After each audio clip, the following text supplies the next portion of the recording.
Good evening, ladies and gentlemen. It's Tuesday evening. It is 9 o'clock.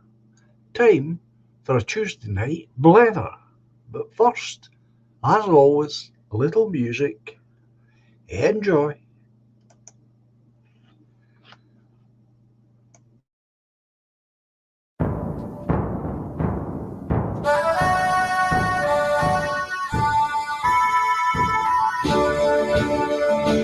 We are all the heirs to Scotland, as a nation proud we stand. We will march beneath her banners to protect our ancient land. In the glens and cities, there on every street are the living heroes no army will defeat. Let a flag mean freedom and not a battle drum. To the world we bid a welcome in 1,000 different ways. We will toast to long lost friendships as we build our better days. In the glens and cities, there on every street are the living heroes no army will defeat. Let our flag mean freedom and not a battle drum. We are all the heroes of Scotland. We're a nation hand in hand. We will march beneath her banners to protect our ancient land. In the glens and cities, there on every street are the living heroes no army will defeat. Let our flag mean freedom and not a battle drum.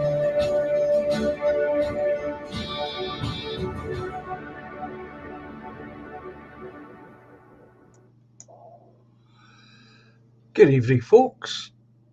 I hope you're all cozy and comfy. I also hope you've all had a good weekend.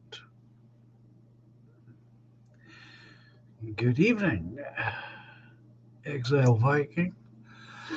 The good weather, of course, did not last long. It's raining outside, of course. I've had to put the heating on. At least the weekend was good. Weather. Can't depend on it. Anyway.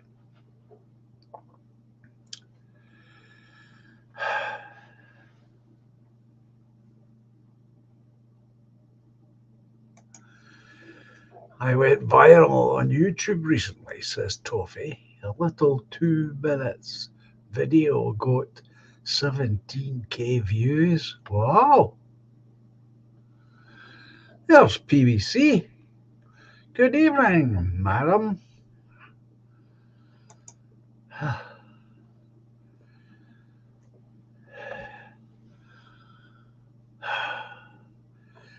You know that on Sunday I was absolutely done in. And I didn't personally do much walking, but my God, between the little walking and the fresh air, I was absolutely puckered on Sunday. Yeah, it was indeed. Good evening, Woodlander.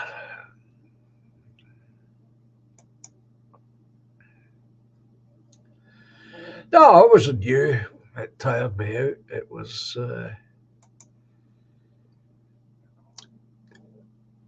way it is now. It's a combination of age, half a lung not working, uh, and a lack of getting any kind of exercise. It's just a combination. It'll never be much better than it is now. Sorry to say.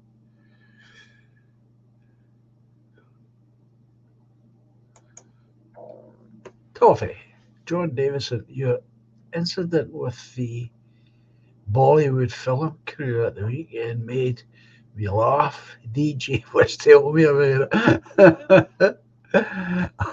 I still don't believe it was a Bollywood, a Bollywood crew. I really don't. I just cannot imagine these Indian folks would come all the way to little old Greenock town to film a few moments in one of their extravaganza movies. I just cannot believe it. I think there's something else going on there with that. Good evening, Robert. Well, I was a bit miffed, to be honest with you, Toffee, because where that is, it's a it was a square, and it was built this way. It's got the Midkirk Church, which is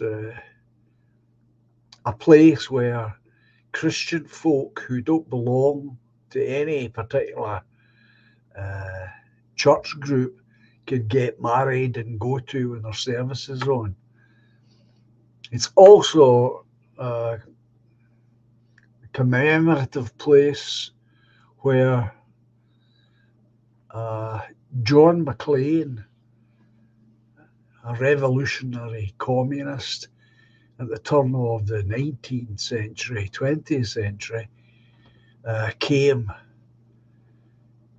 every now and then on a Sunday and filled this place with 2,000 to 2,500 men, women, and children that would come to hear him speak. So it's something of a historical place. And just as importantly, or perhaps more importantly, behind the buildings that we can see when we're at the pavement, there is a building behind it which is the oldest building in the town. But you cannot see it from the pavement. You have to go through uh, a wide pen. And I was hoping to show DJ and PBC this building, but the whole square was covered in diversity, so that wasn't possible.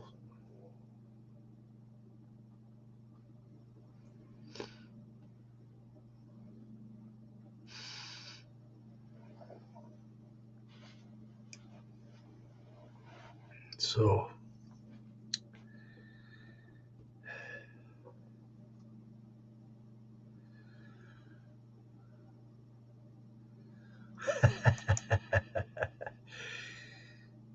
uh, John with his hands on his hips looking on disapprovingly.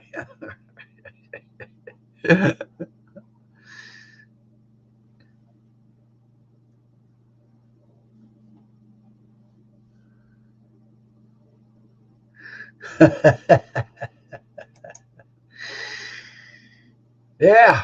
Oh yeah. Got there. They wanted me to give them personal information, but I put my hand out for payment and they wouldn't pay me anything, so I didn't tell them anything.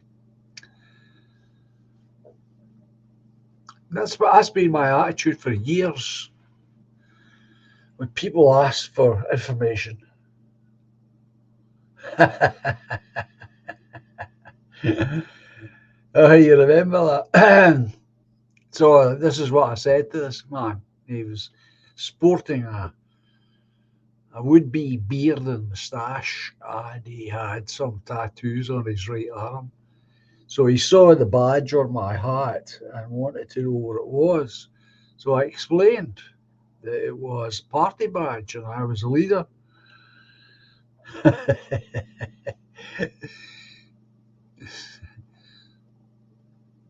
So I said to him, if I ever came to power, no, he wanted to know what I would do if I came to power. I says, well, the first thing I would do is people who have got red hair would be banned from growing beards and moustaches and having tattoos printed on their right arm,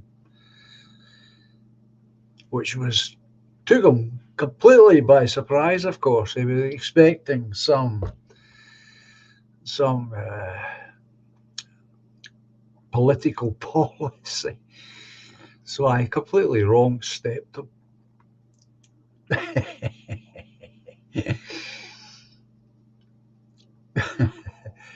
And of course, he did have tattoos on his right arm.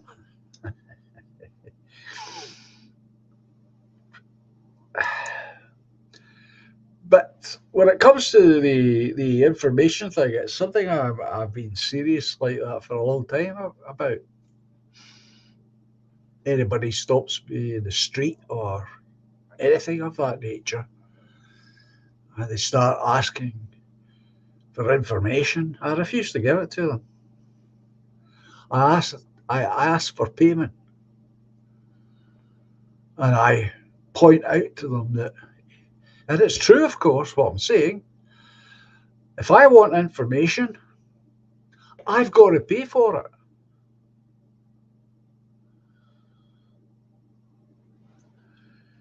I haven't seen any of the photographs that he took, Toffee, to be honest. Looking out over the Clyde from here, I'm probably up at Lyle Hill, but I don't really know. I wasn't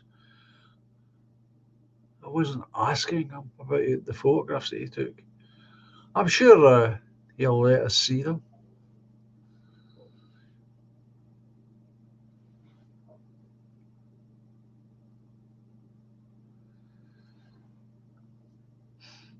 But we could have asked for better weather, that's for sure.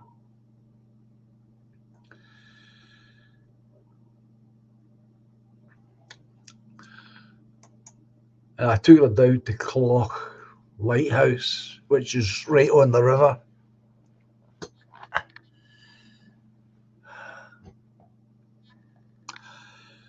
There's Rill. Good evening, Rill.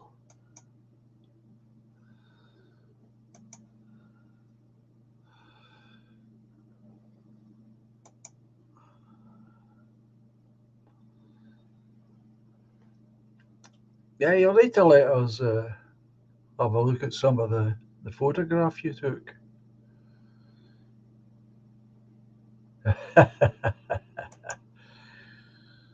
Yeah, well, when anyone comes to visit me, PVC, and they haven't eaten, Exile Viking, I'll know this. Uh, I usually take them to that cafe.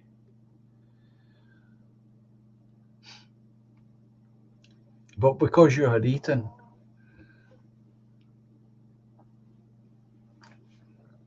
you got to try the ice cream, which is they come from all over the town for the food and the ice cream. That's just how good it is. And and I took the opportunity to show them my grave.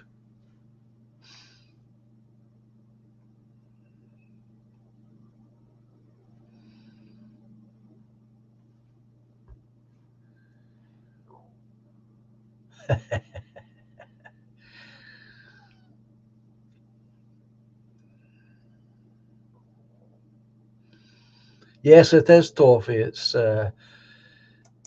originally uh, the chap who owns it now inherited it from his father, and his father inherited it from his father, and one more generation before that.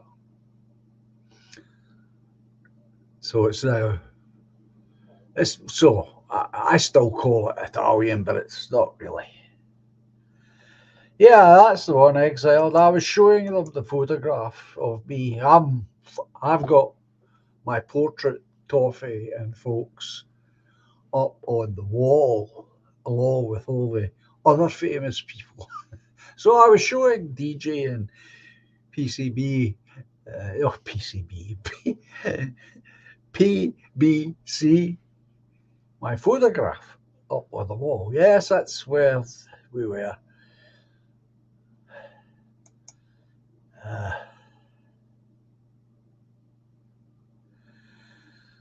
uh,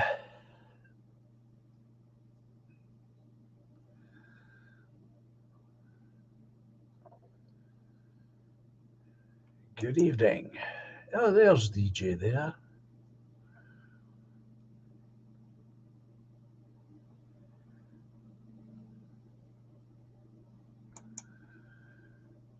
I have to expect.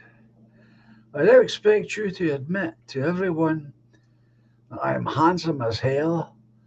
I go on now. Cheers.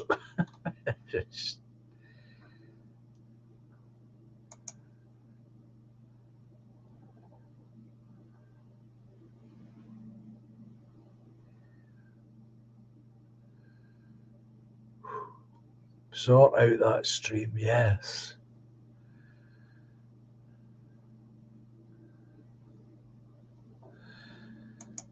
So I took them up to show them my grave where I will be buried so they can come and pay tribute.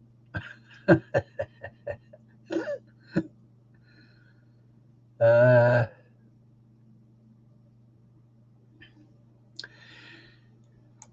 Show them where the party leaves the memorial wreath.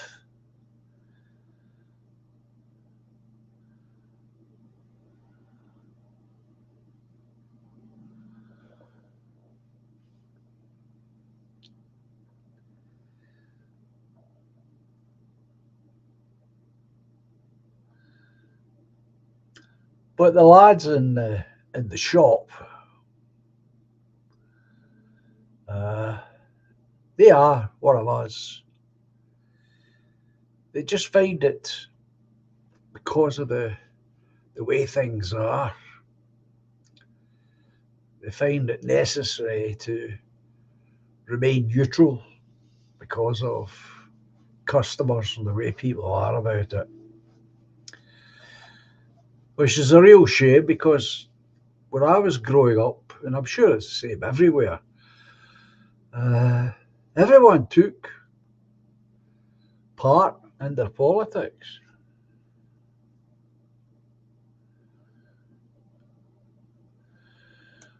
Well, that's good to know you got my email.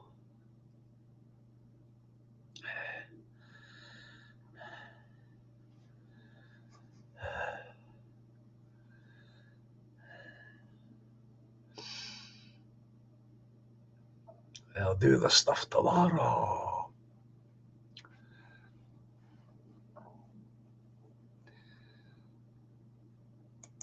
But as I say, years ago, shopkeepers had no fears about such things. You would see posters up for, you know, the candidates for elections and all this stuff.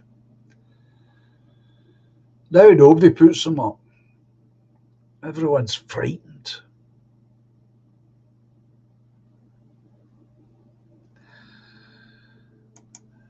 That's exactly the problem. People are being cowed into silence.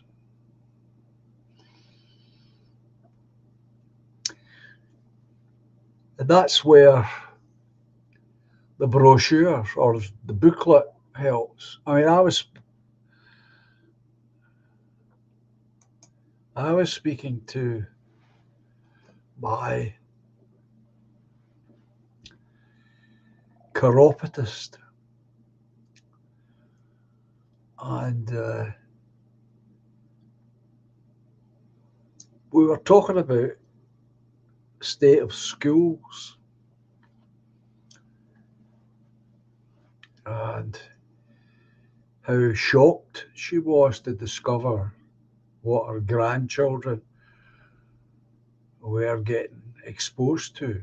Now, she took it up with her son and his wife took it up with the school and pulled the kids out. I'm telling you all this to make a simple point. So we talked about this and we exchanged views, and her views were very much in line with our views, my views.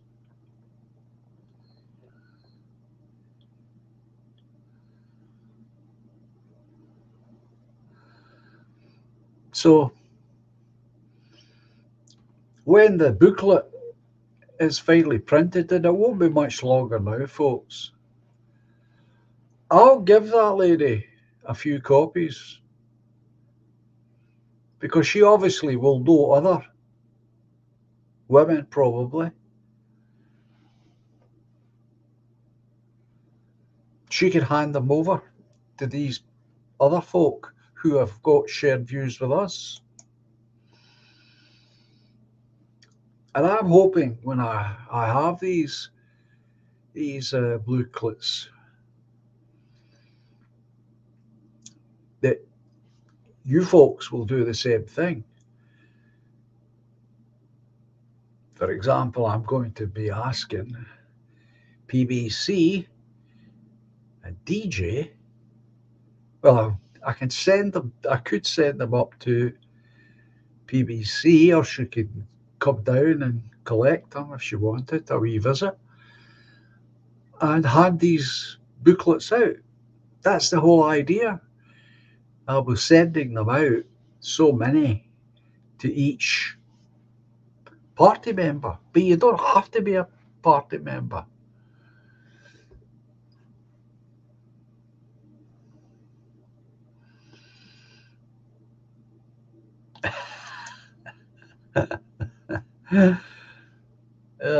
DJ and PBC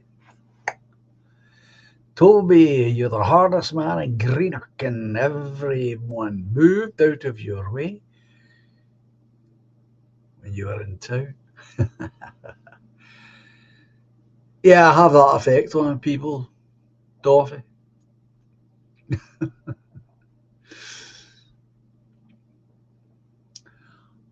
To some extent, I am known in the town. I'm not that well known, but I am known in certain quarters of the town.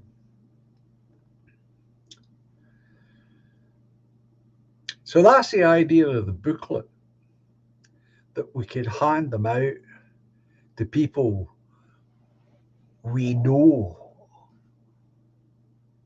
share at very least some of our views, even if it's only one, especially about the schools and the children. But we only need someone with one view that aligns with us. And we give them that booklet, and that will, I hope, spring questions so that they'll come back to you, or you can open up a conversation when you see these people next.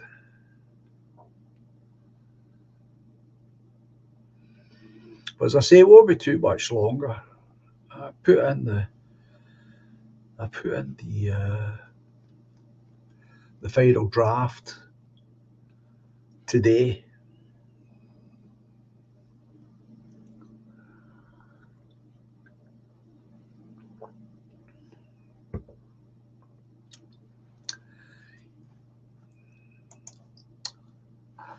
We got to see John's wee den where he films his streams, says PBC.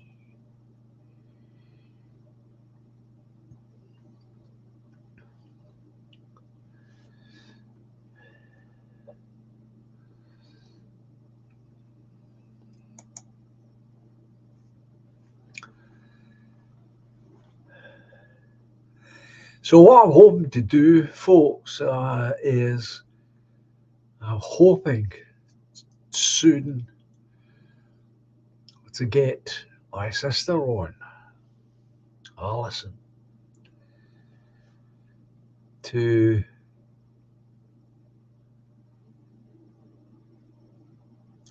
let you know some of the things that are going on in Inverclyde that are aimed at bringing people together and aimed at helping people out of isolation, etc. And then I'm hoping to have PBC and Alison on a stream together, which I think would be really great. And then we can have two different female thoughts on whatever comes up in conversation. I think that would be very informative, very interesting.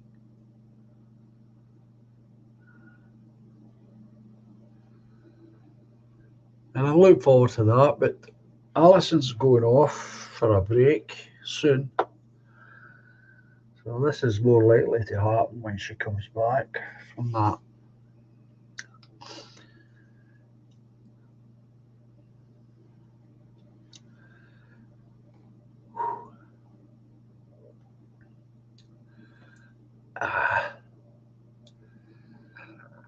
So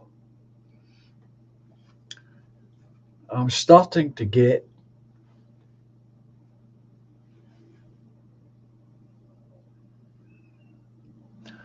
well once I get the information from Alison. I want her to come on separately, you see, because of what she does.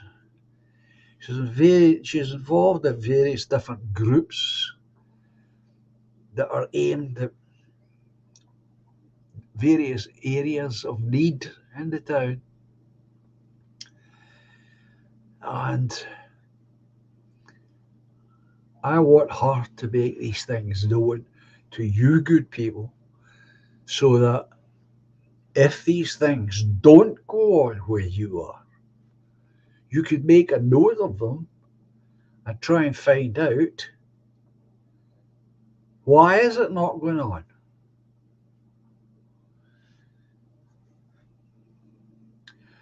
Well, she's like yourself in the sense that she knows her stuff.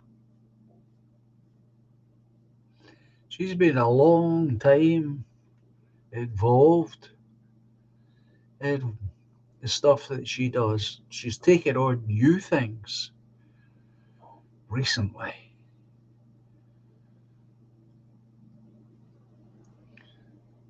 But a lot of the stuff that she's involved in, and she's been involved in a long time, she gets paid, of course, for what essentially comes under the voluntary sector. But she can explain it so much better than I. And of course, she was very impressed with yourself being on. Thank you, Mr. Rodney.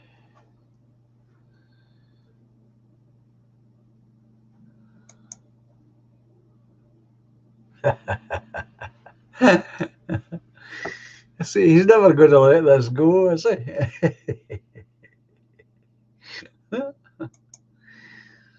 If you were invited onto Question Time, oh, would you go on wearing your mate's uniform? You see, I wouldn't go into Question Time at all, with or without the uniform, to be honest. Because for me, I used to watch that slavishly every week, that show, until, until they started recording it.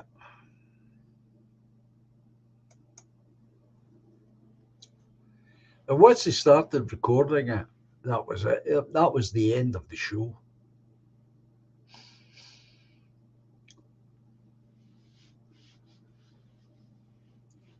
Because up until that point,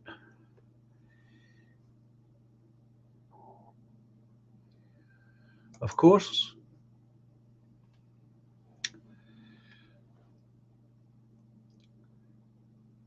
before they started recording the show, they had no real control over the audience and how the audience would respond or what the audience might say. And that's what gave the show its edge. That's what made it worthwhile.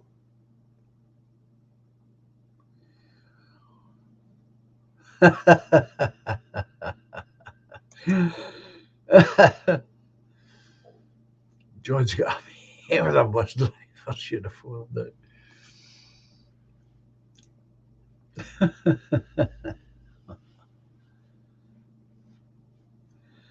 And this is the other point, of course. Jojo's quite right. It was always a hand-picked audience, but I don't know how true or real it was, but it was supposedly a real, proper mixture of positions that made up the audience in total. But Jojo's quite right. It's been this way for a long time. Very hand-picked lefty types. There's no risk of anything being said untoward. None whatsoever. So I stopped watching it. The minute that happened, I just stopped watching it. And that's why I wouldn't go on it. Because it would mean that I would never get a chance to launch into saying something that was real and true and probably provocative at the same time. And that's my position about TV in general.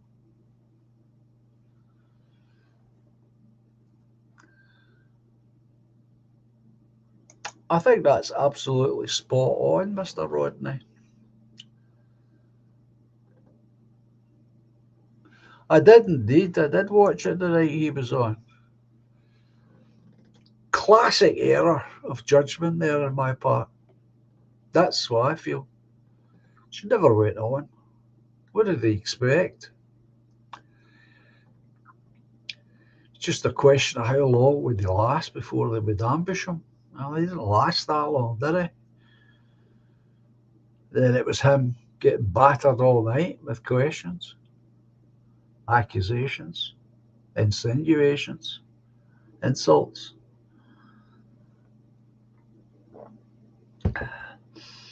To use a modern expression, it was a shit show. That's all it was.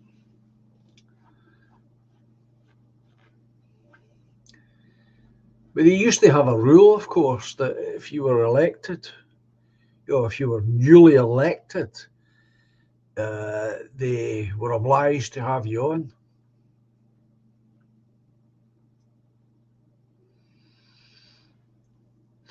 I agree with you, Jojo. He should have known better. It's not as though he was inexperienced. He wasn't. So I don't know why he went on, except for the attention. I don't know I can't believe that he thought he would get good um, press from it. I just can't imagine he thought that.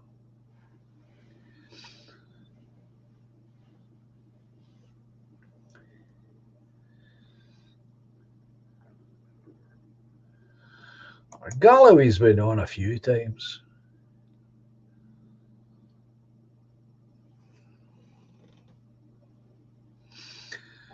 Good evening to you, sir.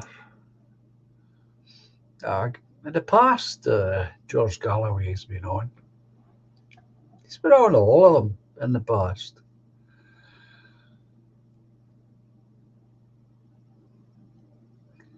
Especially as we got closer to the Iraq War, where he was one of the few that were standing against it.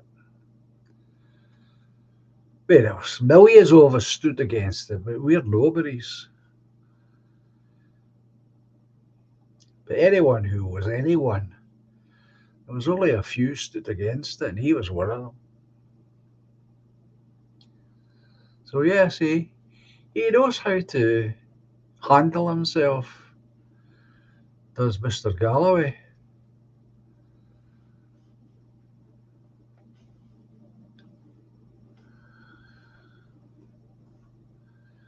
Yeah, I've seen that as well.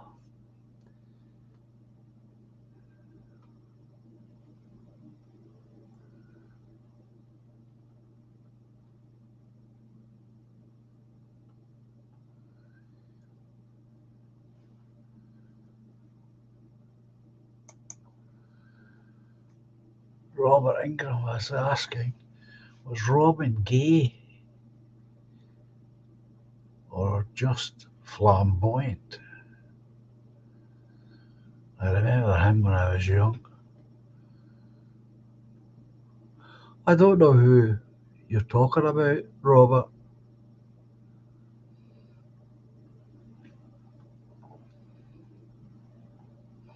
You talking about the fella that used to work for BBC, wore bow ties all the time? Or are you talking about somebody else? Robert Day? Is that who you're thinking of?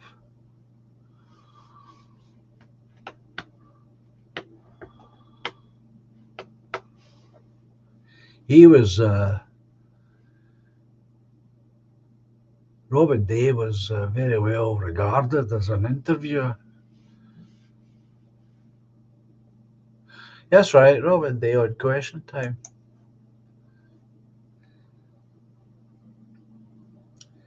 You had to be very confident to go up against Robin Day. I saw him take many a person apart. He was the man for a long time on BBC.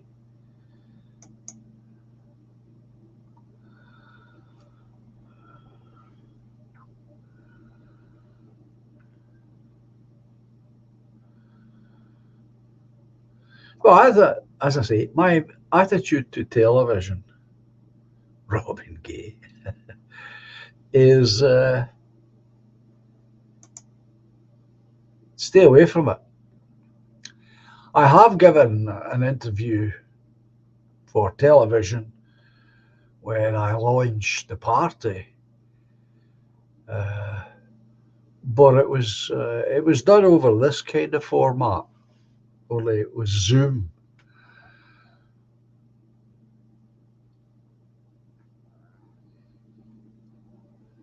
Well, Robin Day certainly wasn't homosexual. He just uh, had his own way of dressing and probably seemed a bit old fashioned if you're a young person. So that was the last time I appeared on telly. It was done this way. But I wouldn't. Hello there, Wolfie. I certainly wouldn't give an interview that way unless I had the questions first.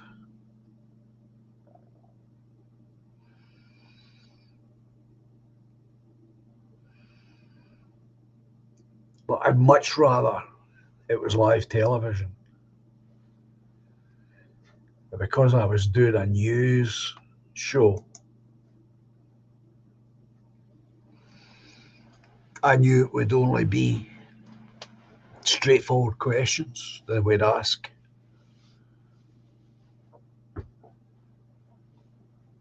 And up to a point, any news is good news. Any publicity is good publicity, but only up to a point.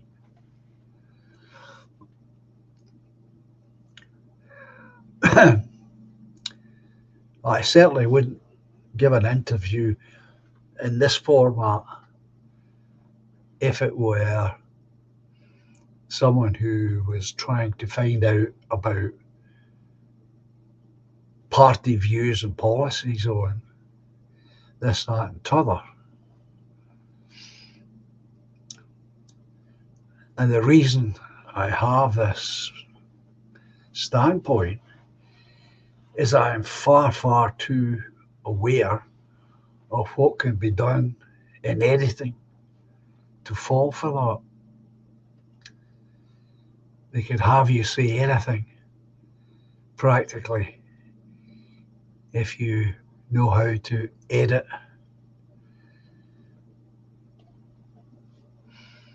So I would stay away from these things if they ever came my way.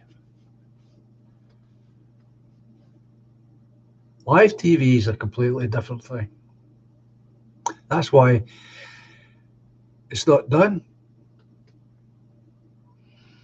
Most of what you see on television is not live. Might look that way, but it isn't.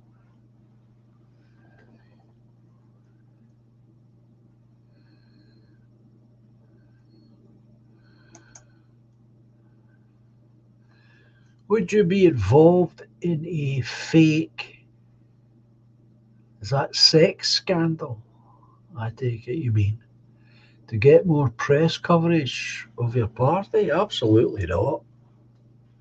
No, no, absolutely not.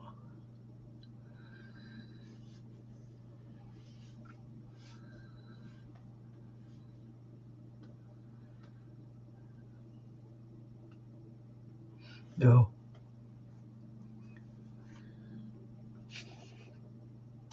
And if it was live TV, I'd still want to see the questions first.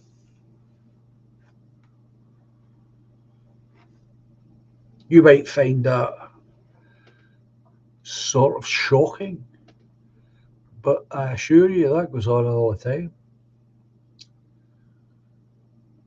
Getting the questions before the interview. Standard fare, actually.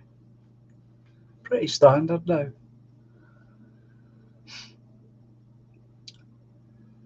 But the main problem with television, as I said, is most of it, almost all of it, in fact, is pre-recorded material, including the news. Including the news.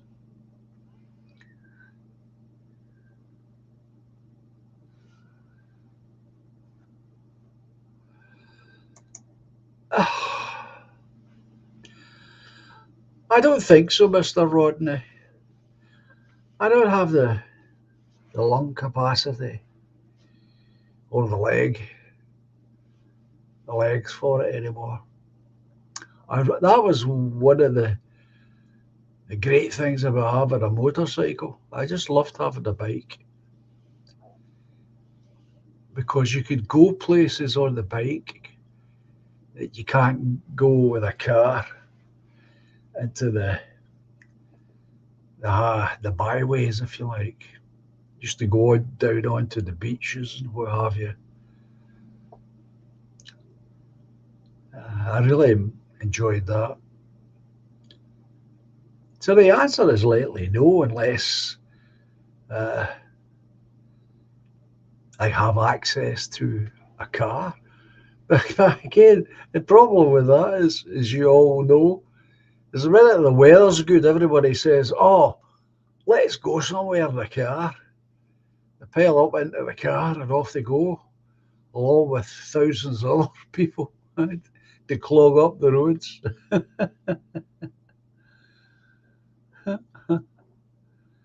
Well, there's a lot to see.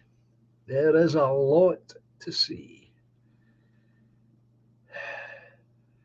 PBC, there's a lot to see.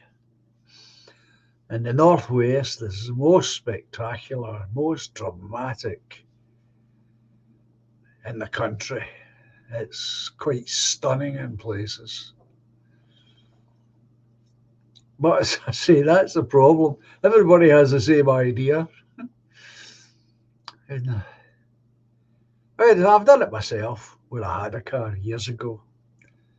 Uh, when Helen was alive, three of us, myself, Helen, the wee fella, we'd go somewhere or start off going somewhere.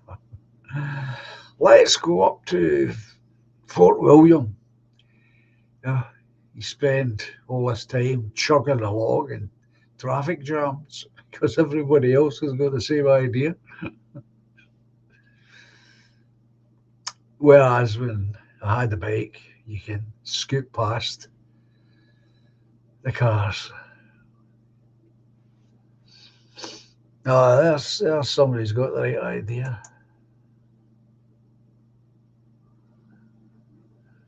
Well, you'll know how good that is then, Mr. Rodney.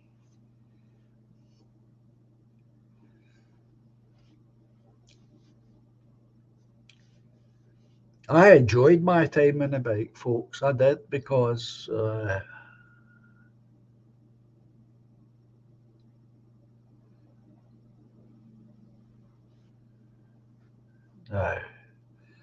there's a leading question here. Did you ever ride your motorcycle? Asked Mr. Rodney. When you were high? Assuming, of course, I was high at some point.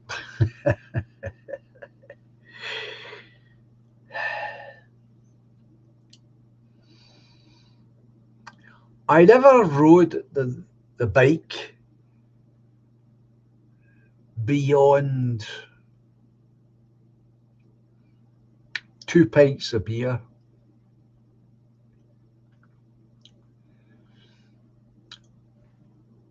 I can't drink a lot of beer anyway. End up running to the loo all the time.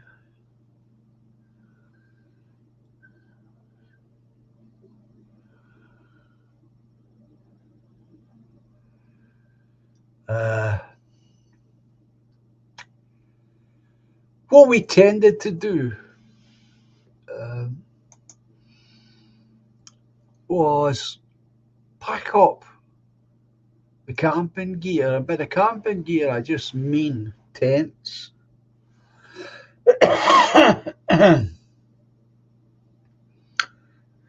And drive somewhere, like go down the coastline, just follow the coast road and find a place.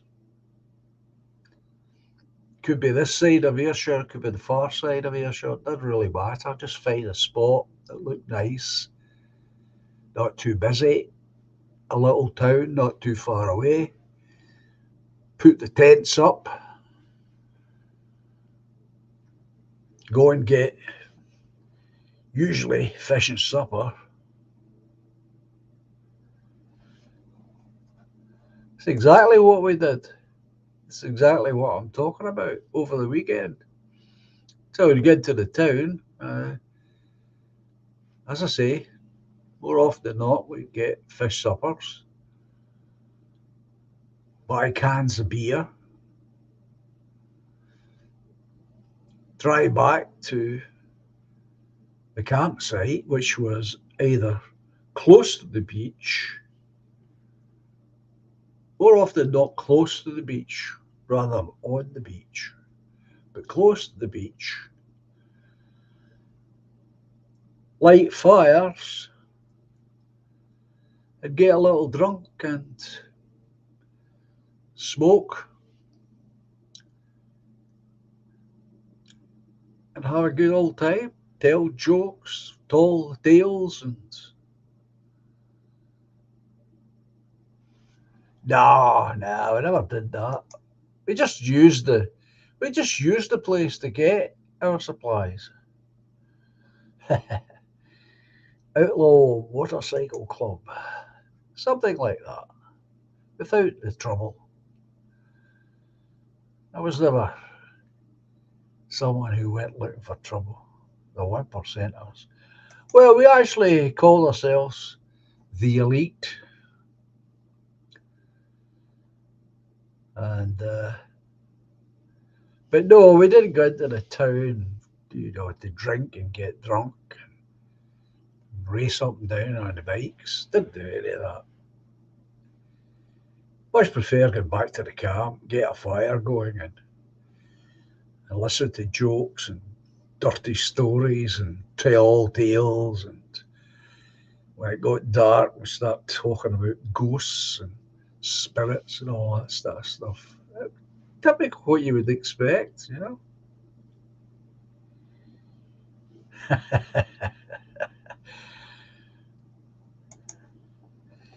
Did you ride your motorcycle wearing your your vest? Well, I only ever wore a helmet if it rained. Otherwise, I did wear a helmet. And my mate, as you keep referring to him, would certainly not allow anyone to wear his uniform that way. Well, that's another leading question.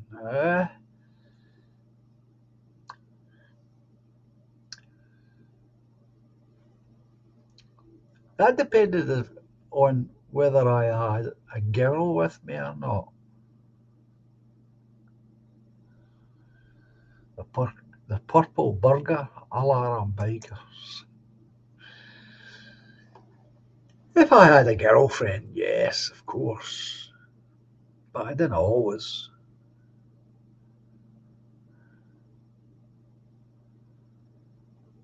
Didn't always have a girl. That was at that point in my life, believe it or not, that was less important than the ability to see Scotland.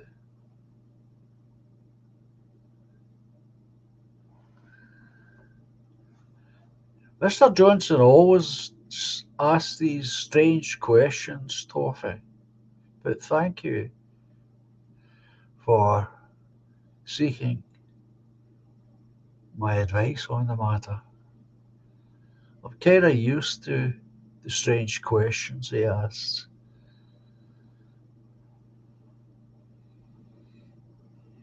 I don't mind questions, as you know, so long as I don't think they're leading questions. And he doesn't really ask leading questions.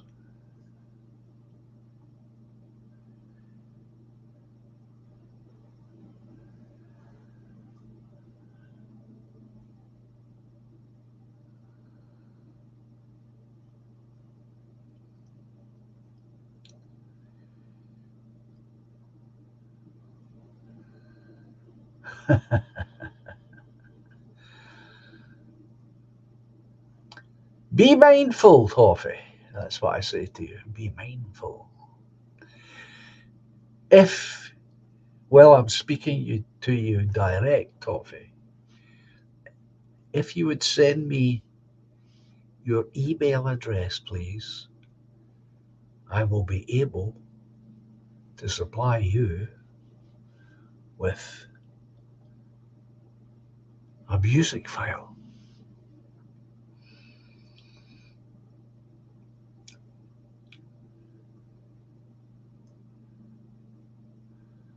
I was starting to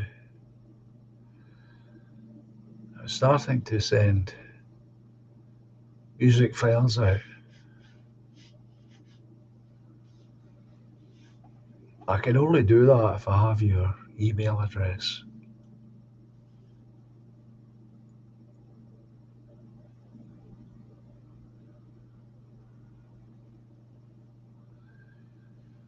Thank you, Toffee.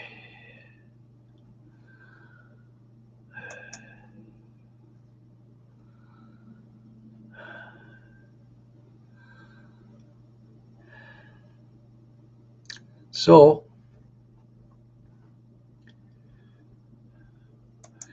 where I took DJ and BBC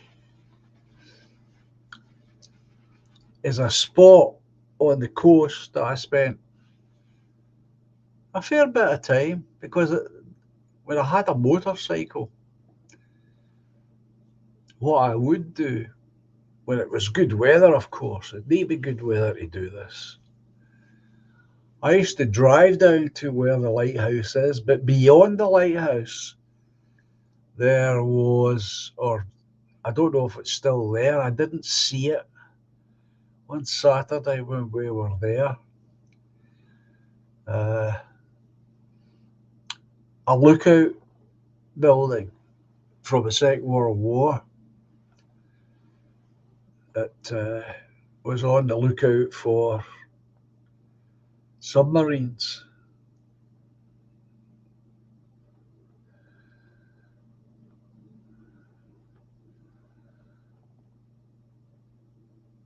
And I used to park the bike off the road and sit in this lookout spot. And I wrote a few songs there.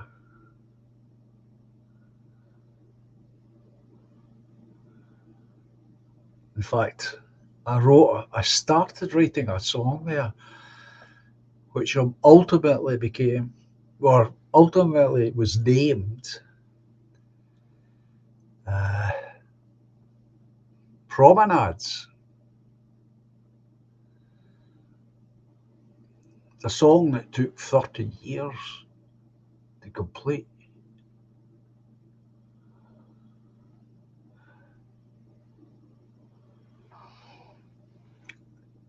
I used to go down there quite a bit, clear my head, do some serious thinking. I was going through a bad time on a personal level at that point. I'd split up from my first wife and it was bad, really bad.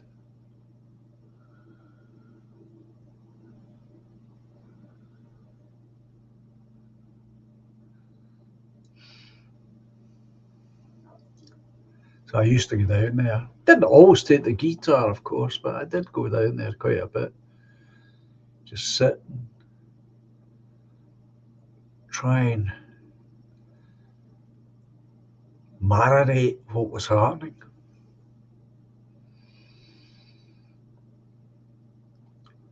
But I did also write a few songs, or at least started songs there.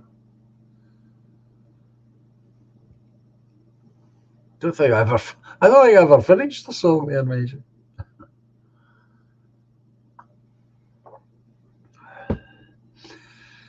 That's where I went at night.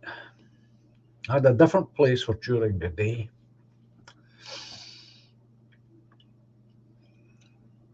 Called Shahill Glen. That's where I went during the day. We also passed that on Saturday. It's in Spangle Valley, where IBM used to be housed. We were allowed to buy a large tract of Spangle Valley.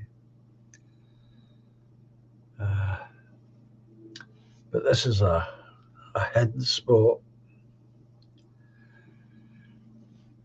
A little stream runs down it. Quite beautiful. It was a place used during the 1930s with the mass unemployment everywhere. Men went there. And to pass the time, they started different projects. They dug a big, deep pool, created a little dam, and capped the water for a while and before it went on its way. They cut stairs into the stones. It did quite a bit, these guys, over the years, simply to keep themselves occupied. And we passed a place called Lindison Bay, uh, and I was explaining to them that again, back in the Great Depression times, the 30s, a lot of the families from the town who were evicted came to Lindison Bay and had a tented village, if you like. Went on for years, apparently. My granny used to tell me about this, and then my mother, she remembered it. It's just a big flat piece of land where above the waterline. It's still very popular today, as it was on Saturday. It was quite crowded. There was people there having picnics and having fires and whatnot. But back in the 1930s, it was a tented village. Along that whole shoreline, in fact, there's various dwelling places had been made. Little bits of caves that had been added to. Quite amazing. Still there too, these things. Still occupied. That's the amazing part of it. Still occupied.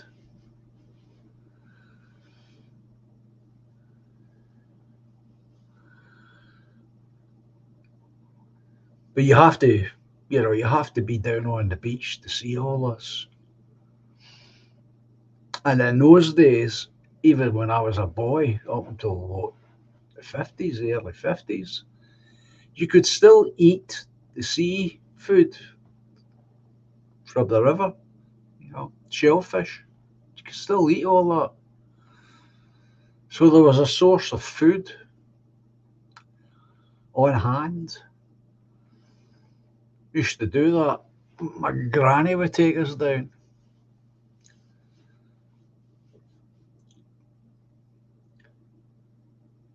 In fact, there used to be buses would take people down. Simple pleasures for a simpler time, my friends. That's what it was.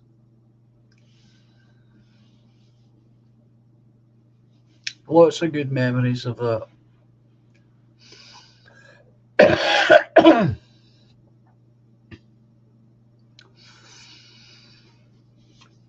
So there we have it.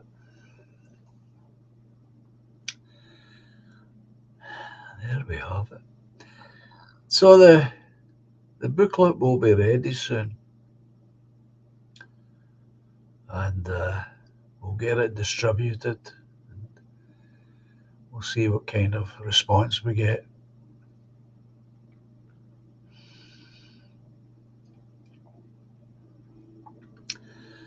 So if anybody's got any questions to ask me, ask away. I was thinking of bringing on a song. Would you like to hear a song, eh?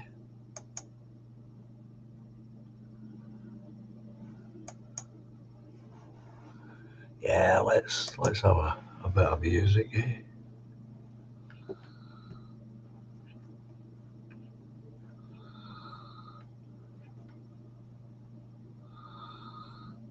Right.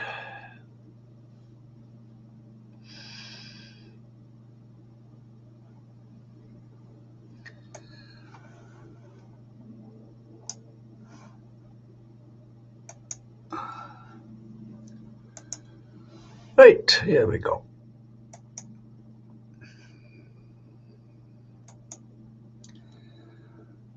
This is a song called 8:51.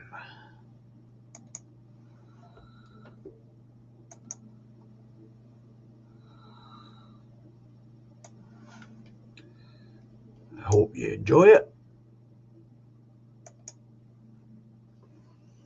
Sure.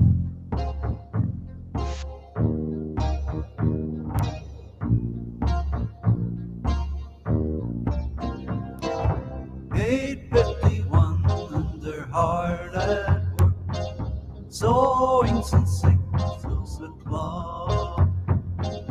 Windows and steel doors locked.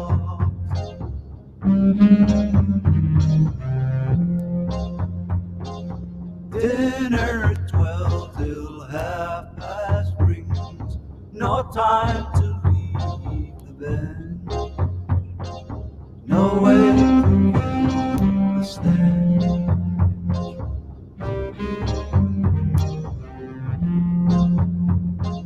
And there's no talking, there's no knowing.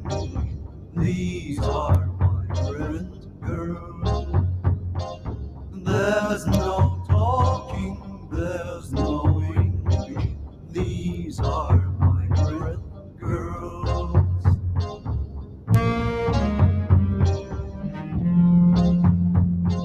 Shirts to be made and made damn quick. Hands to be marked and sewn. Hands that are young yet worn.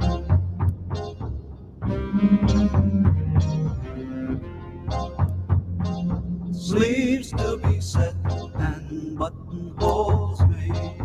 Goods for the high street trade. Profits that must be made.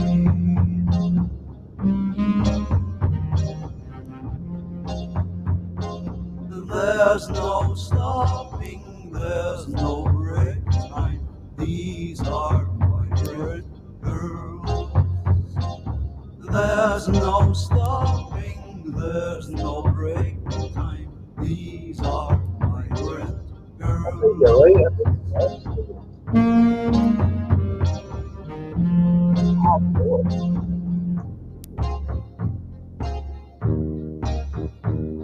Oh,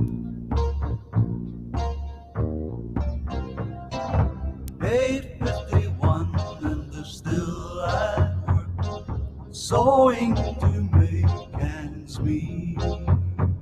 it's okay for Working mine. despite the heat.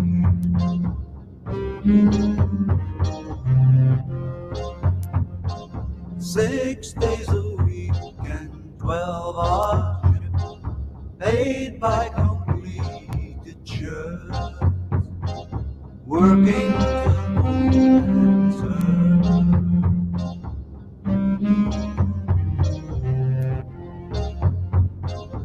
There's no stopping, there's no options. These are migrant girls. There's no stopping, there's no options. These are Still working. migrant girls.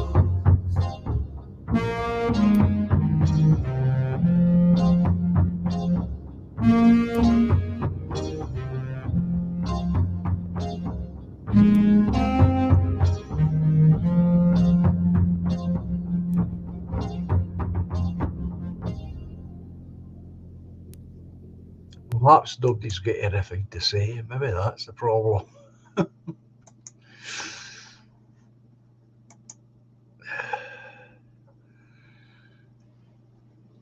I hadn't noticed. I just noticed the last comment just sort of sat there. I never thought of it, something being wrong. Obviously, it's not. It's just nobody's got anything to say.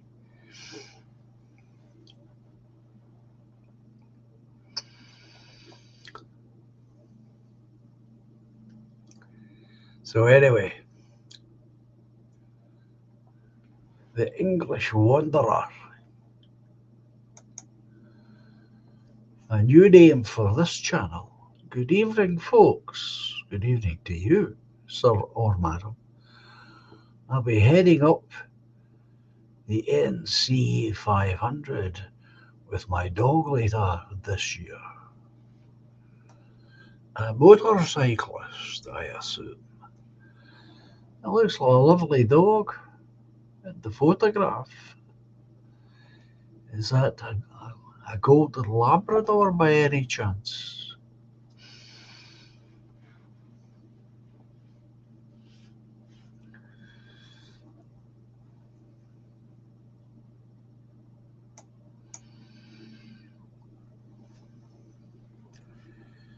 NC, what does that stand for? I don't know. Border Collie. Ah, my old boy, Border Collie, says the Wanderer. Odin, that's a nice name. Looks a lovely dog.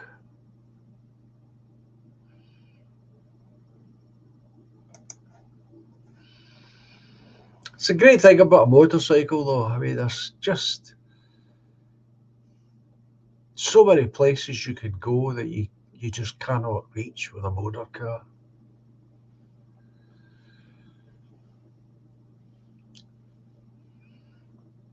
That's what I enjoyed about it, among many other among the fact that I had a 250cc motorcycle, and when I filled up the tank on a Friday evening, generally, that did me all week. North Coast, North Coast 500 up to Scotland, up in Scotland.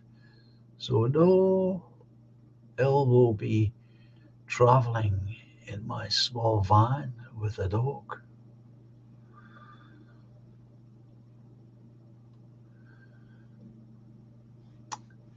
You sound like a professional traveller there.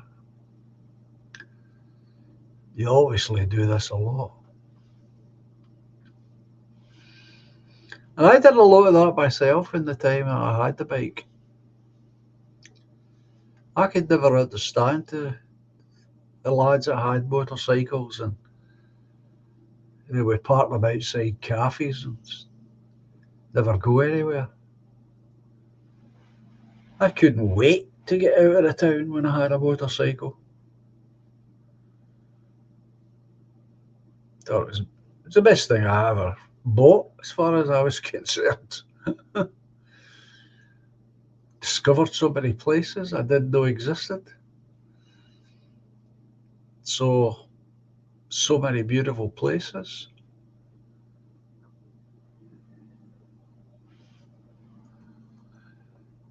Well, that's for sure. But you always get better mileage on a motorbike, of course. This is the thing. You always did.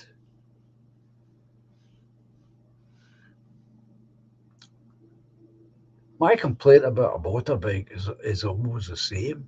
It's always been the same. That's the bloody weather, the bad weather. That's the only downer about having a bike.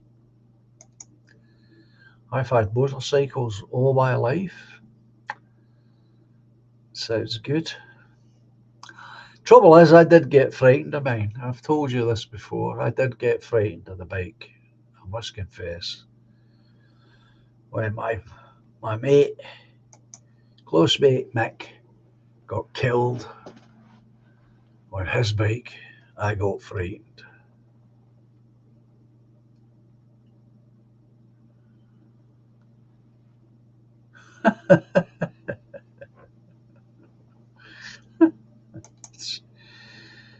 Ah,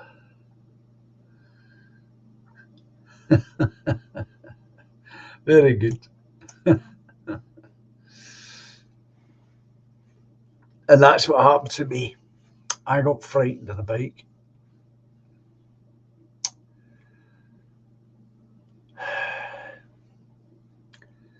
So I sold it.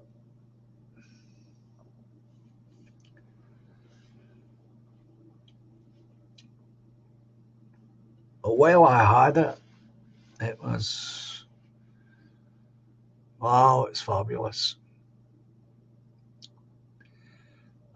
I only regret was I didn't buy one earlier. A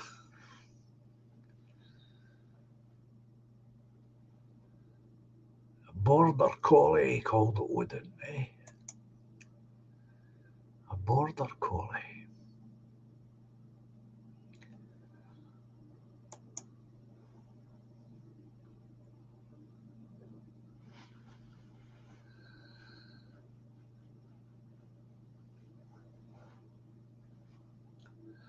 Rory Herbert, good evening, sir. I imported my 1996 GMC uh, Sunburn from America. The petrol tank was so large that I discovered that petrol pumps in the UK stopped pumping at 100 litres. Good God.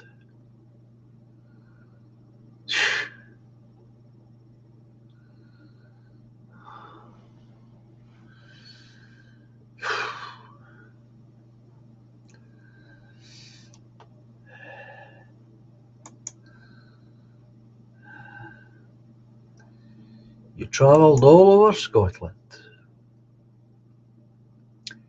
You and Odin, eh? I hope you've written it all out. I bet it will make interesting reading.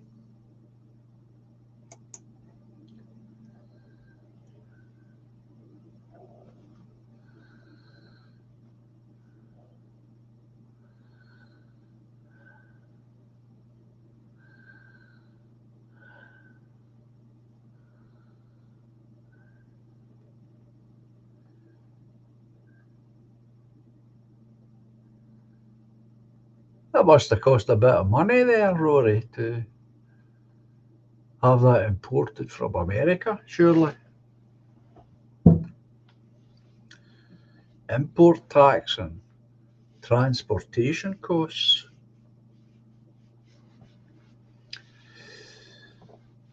When the American sailors were here, there was a lot of American cars.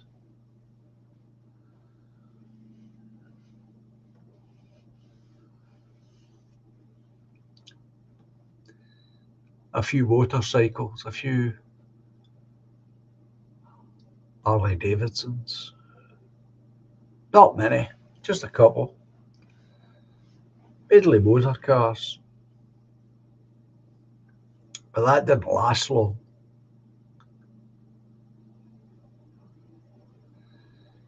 They soon discovered that their motor cars didn't last very long in our reign.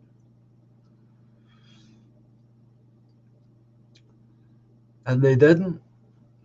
Before long, there was rust holes everywhere in the bodywork. Didn't last 5 minutes.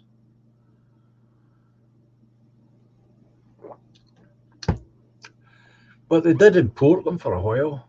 And I think I've told you this before, the American base across the water there, which we sometimes played in at the weekend, once you crossed the threshold, you were in America. It was America. The traffic was the other side of the road. The stores they had were all American imports. It was American money that was used and prices. So it's just like being home for them.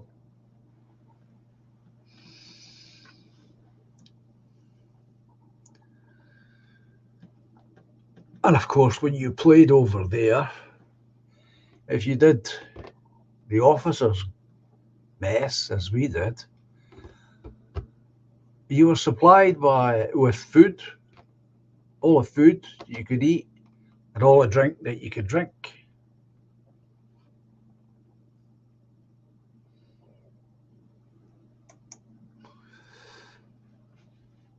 Rory's explaining you were allowed to import two family-owned vehicles without paying import duty. Wow, the shipping costs were reasonable.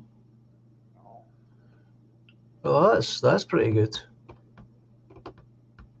That's pretty. Well, that explains it then, of course.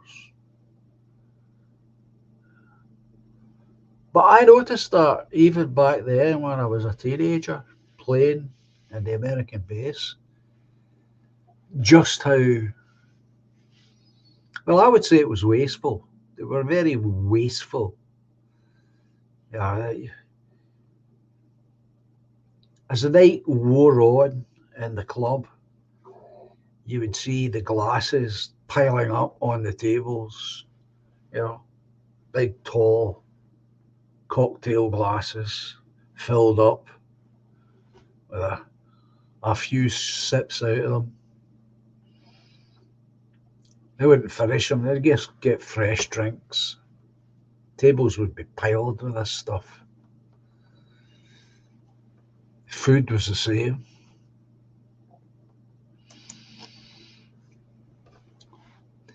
I'd never seen such waste, not just in the drink, but in the food. Huge waste. But nobody seemed to be bothered about it.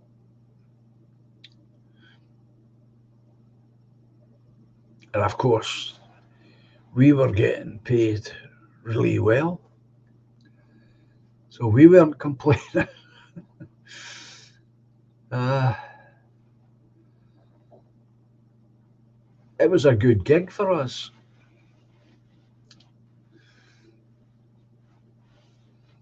especially if you got 2 nights, which meant you could leave your equipment set up. It'd be safe. Go into Dunoon and relax. Come back following evening. Do a couple of hours. Pack up. Put all the stuff in the van. Put us in the van. And drive over the rest and be thankful.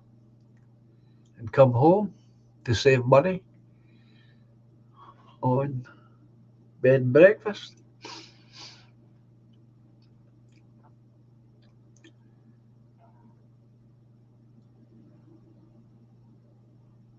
But the extravagance was unbelievable, especially for us.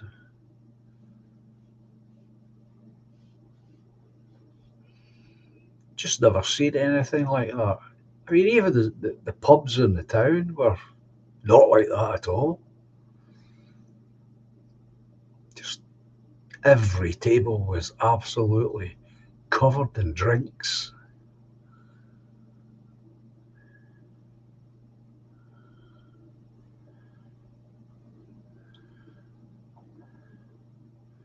If you played the enlisted man's club, it was different.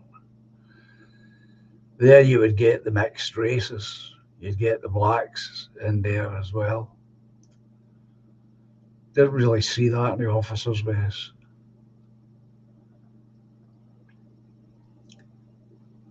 Just as wasteful as the officers' mess in terms of drink and food, of course.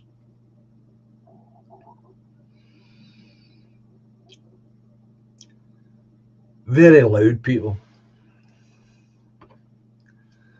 but I think that's just sailors everywhere.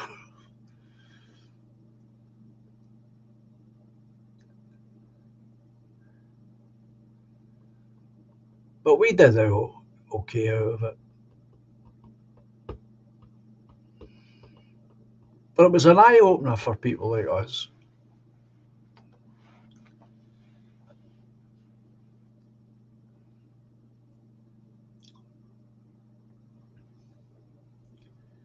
To see the cost of things. Say when I went to America, I'm sure Rory knows that as well, or anyone who's gone there. You just see how incredibly cheap it is compared to us. And it explains a lot when you come to understand that. Did to me when I saw just how little it costs to buy a house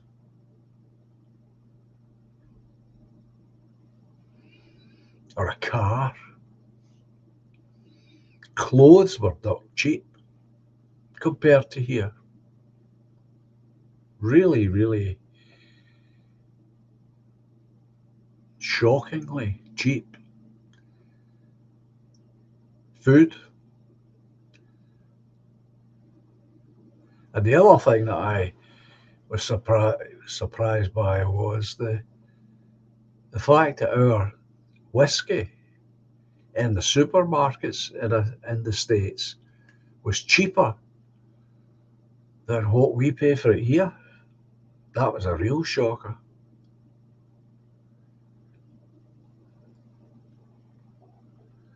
Now, there you go. You either are all very quiet or there's something wrong with the chart, or you're just being quiet.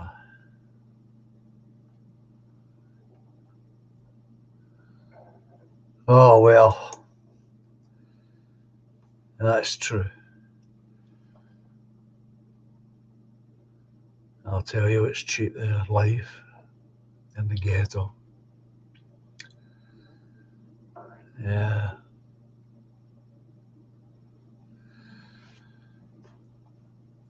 Well, from what I can see in the photograph, Toffee, I think the dog is quite beautiful.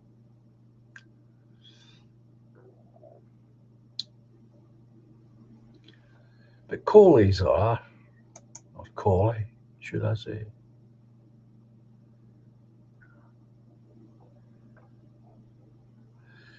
Are you leaving us?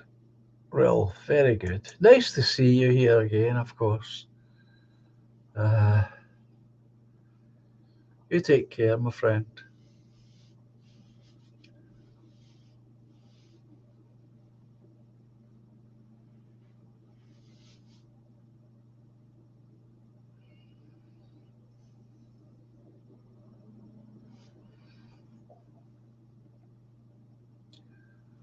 I will, my friend. I will do my best.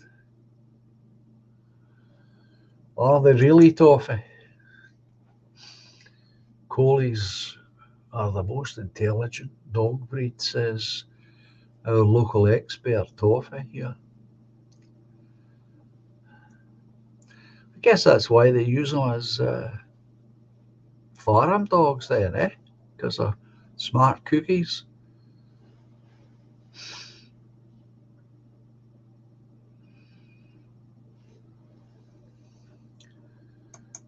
I'm too lazy to have a dog,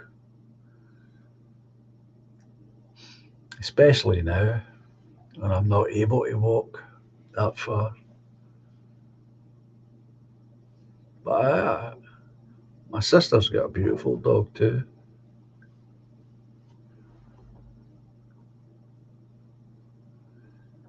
Jack.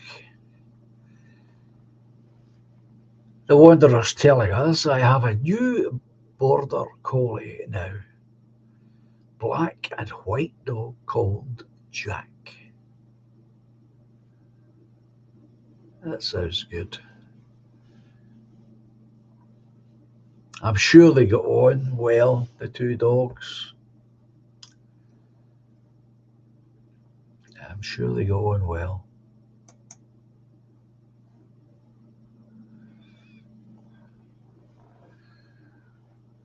Our Toffee's got a few dogs.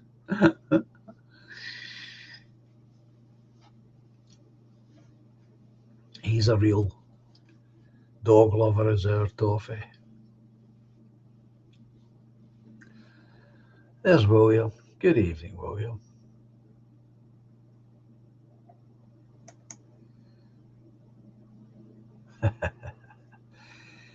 Just get a big dog, John, says William. It'll take you for a walk.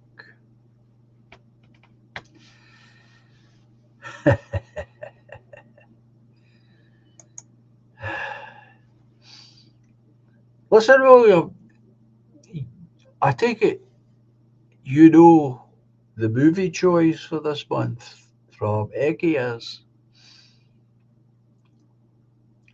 Let me know if you don't know.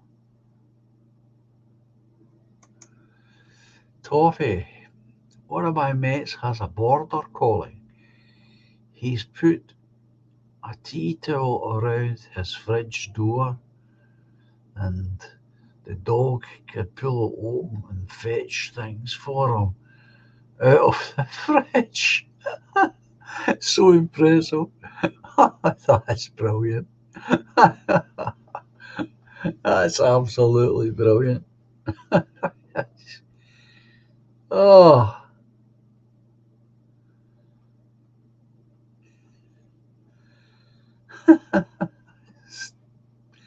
you see a lot of amazing things on YouTube with cats and dogs, don't you? Rory's saying, I have a 13-year-old Springer Pooh. He's amazingly fit for his age. That's pretty decent age, 13-year-old.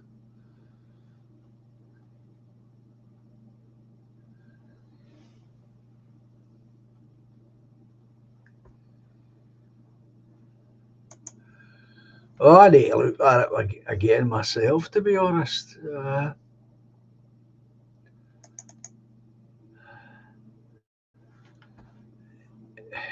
It looks like one of Ecky's specials.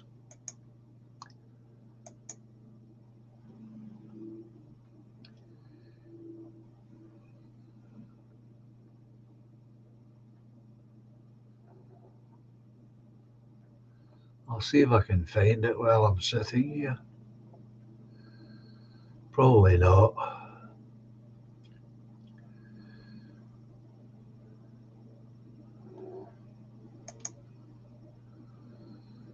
Here we are. The film, William, is titled My Octopus Teacher 2020, and he's given a link for it. I'll, I'll, I'll send it up to you. My Octopus Teacher. You know, Eke. Oops. Well, my sister brought this subject up, exiled. Pretty soon after Nelson died, we have another budgie. And my reply to her is going to be the same reply here. I had never looked after a budgie until my mother passed away and I took on hers. And I came to realize, in my opinion, that keeping a bird in a cage is a cruel act. Any bird being kept in captivity is cruel in my mind now.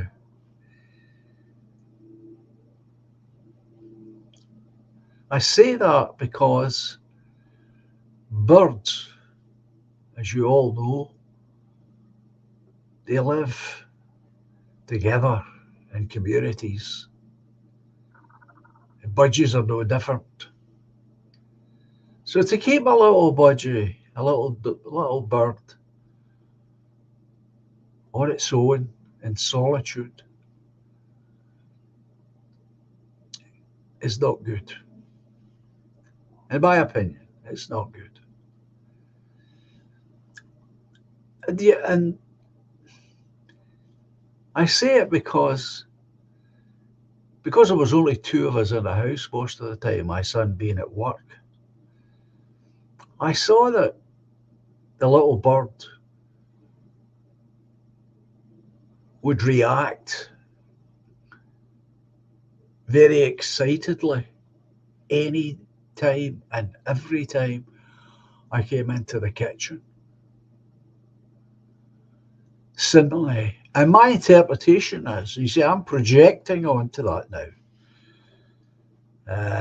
I'm projecting that this wee bird was lonely, and the sight and sound of any human being uh, got me excited for the lack of company.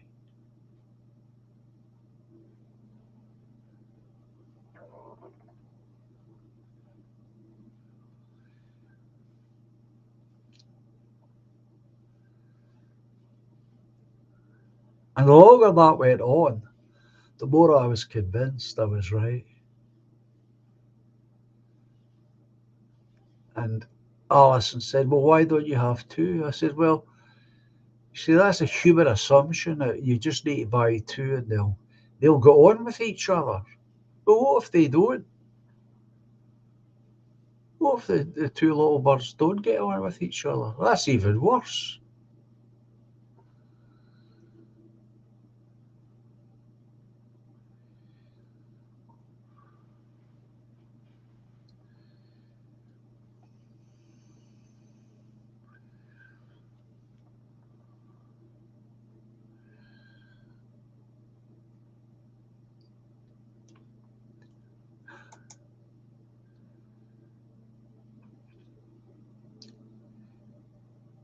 Fish are not my thing at all, Rory. Or a dog in a flat.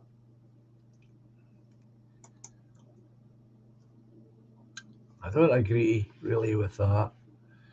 If you're going to take animals outside their natural habitat, as we do with cats and dogs and birds, we do it all the time, you have to have that, you have to give that commitment to the animal that you will take care of it and it won't be alone. Like I see that it didn't take DJ, for example, very long to go out walking with his dogs. And I'm sure Toffee does that with his squad of animals that he's got. You have to do that. Otherwise, you're going to have unhappy animals. But you can't do that with a bird. Beside all of that, budgies shouldn't even be in this country. They're foreign creatures to here. And maybe I'm just over sentimental, but I don't think so. I couldn't help but see that poor little critter being alone and being lonely, missing its own folk. Yeah, native to Australia.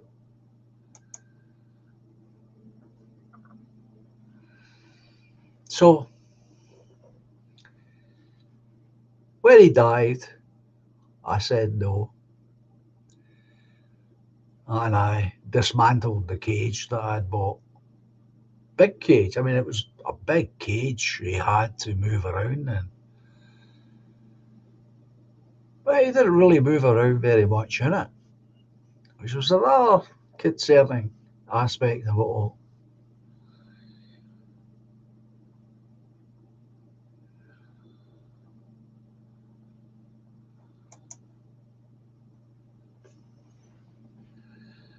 William, a canary once flew into my wife's old house back when we were just getting together.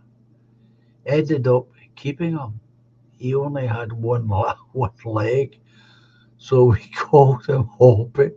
Well, that's nice. Well, that's a slightly different story. It's a different aspect to what I'm talking about. I'm really a cat person. I really like cats. I really do.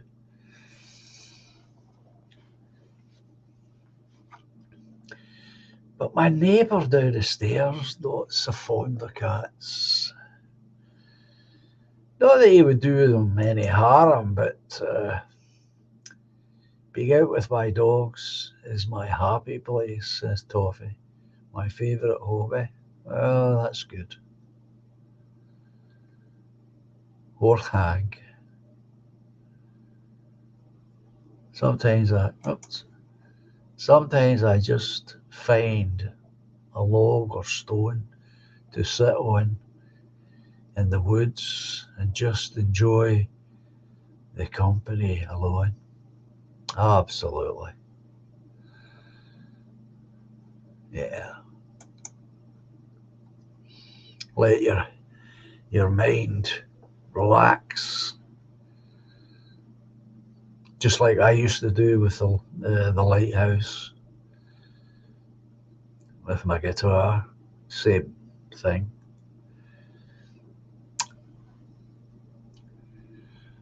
But I do miss the cat. I do miss having a cat around the house. I really do. I really do.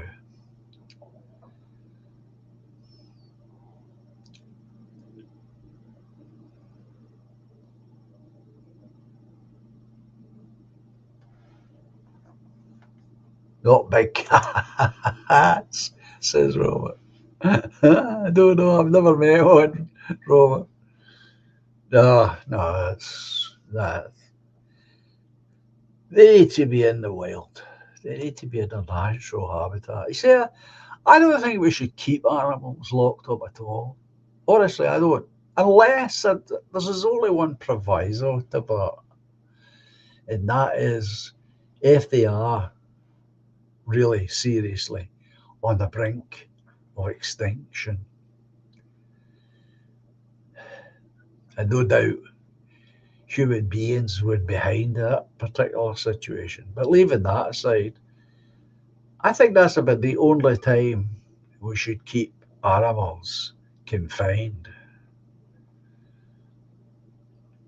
I think the idea of zoos is over. I think their time has passed. I was only ever once in a zoo. My wife and my late wife, that is, the wee fella when he was a wee fella, and myself, we went through to Edinburgh Zoo. Oh, I thought it was a really tragic, sad place. I really did. When I see the poor polar bears, I mean, my God, they're just these big, beautiful creatures. And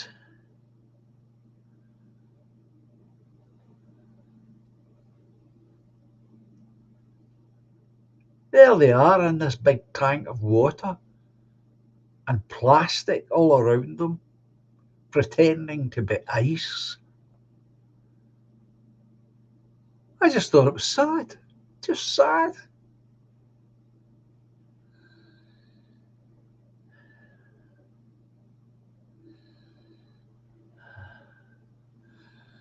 No, I can't say that I do. Wanderer, 1971 film set in Australia, Walkabout. No.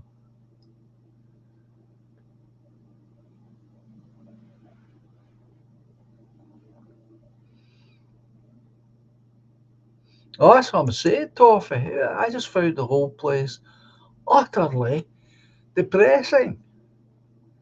And what was most depressing of all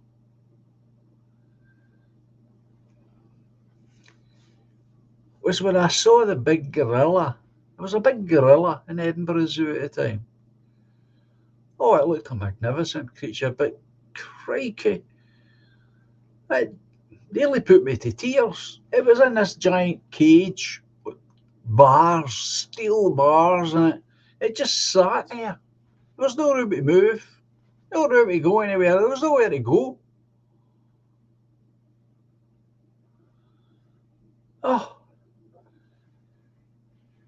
and the big sad eyes was looking out. That's what I saw. I saw these big sad eyes looking at me. It was awful. It was just absolutely awful. I couldn't get out of that place quick enough. Never went back. Never been back. Wouldn't go back.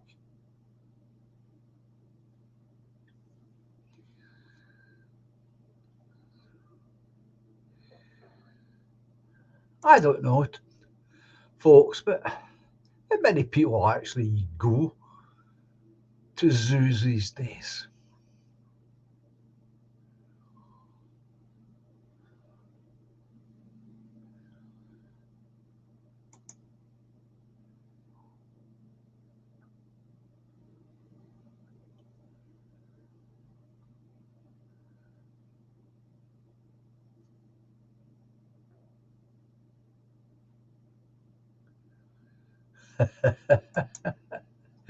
Big gorilla in the Edinburgh Zoo.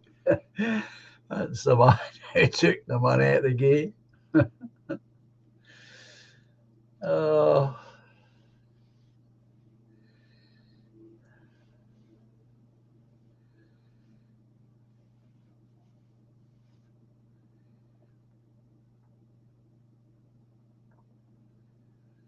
well, that's true. It was pretty bad here when Rocky left us.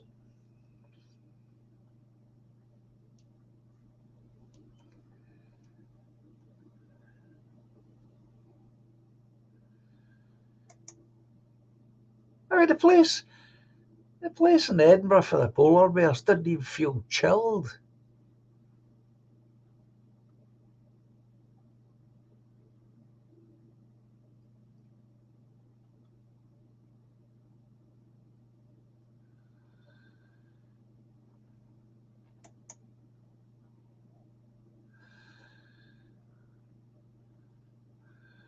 Well, that's a long time, Wolfie.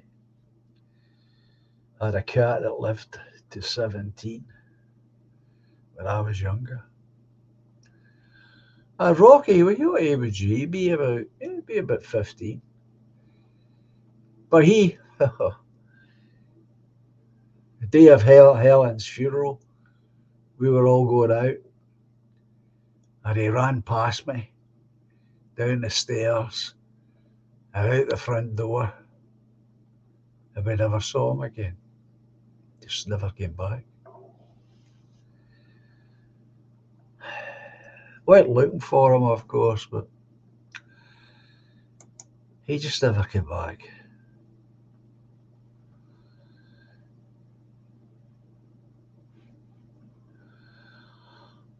I'm beginning to think you're right about this, Toffee. I'm beginning to think you're absolutely right about it. I think it's us Europeans, us of the Adamic folk.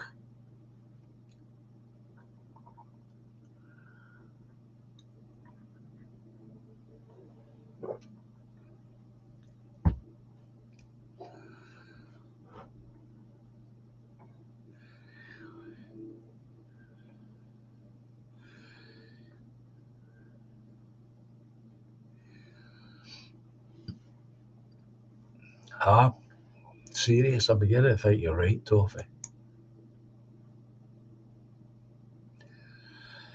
Yeah, along with a few others, Rory. That's a good idea. We could empty the Edinburgh Zoo and take those animals back to where they belong and put Nicholas Sturgeon and company in there. Absolutely. His alligator food.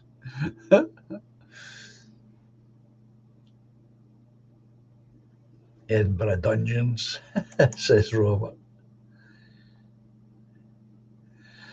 No, I have not, Julia. No, I have not.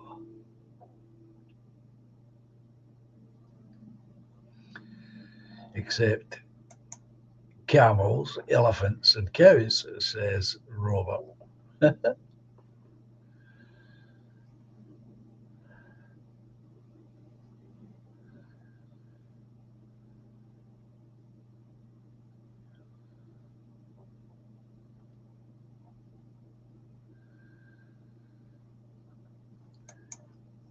Can't get a cat down here for love nor money, will you? Well, I'll rephrase that. You'll get it for a lot of money.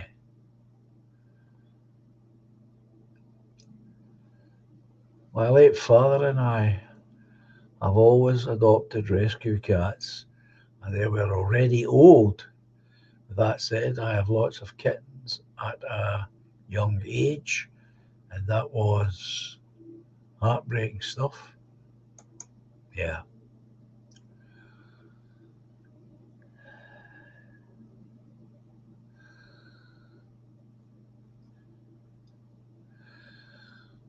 As far as I know, Toffee, the Eden Project's southern England someplace. Cornwall. There you go. Southern England.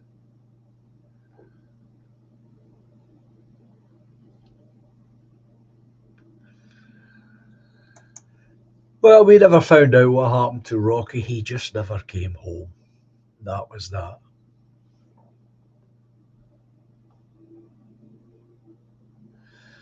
Oh, you've been to Blair Drummond. I'm not sure, to be honest, exactly. I think it is probably okay for limited animals. It would suit every animal. I don't think.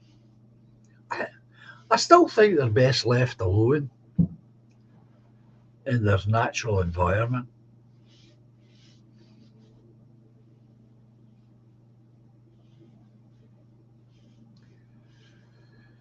That's just an instinctive reaction to the ideas of captivity of animals. I'm sure somebody could make a really good case for the captivity of certain animals. Well,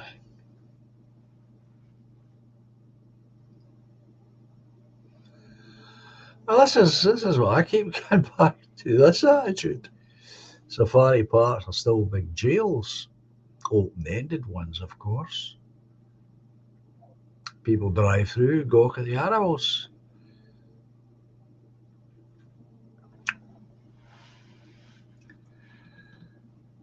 I think that's essentially it. As I say, I'd never really given it any real serious thought until I had that budgie in the house. And then I started to think about captivity for animals. What right did we have to do this? Simply because we love them, simply because they're beautiful to look at.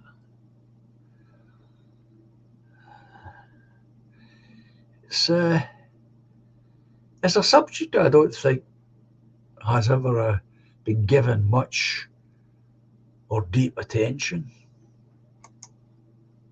My boys has a tropical garden. It's full of acres and Dick Dixon. He's got a pond full of carp that eat the dead skin off your feet. Sounds wonderful.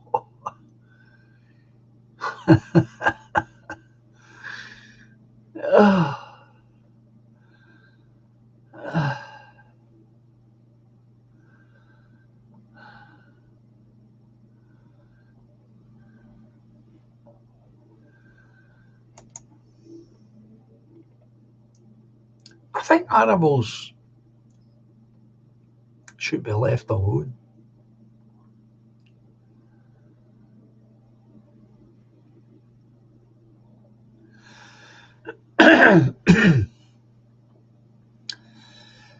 I think that's what I've come down to.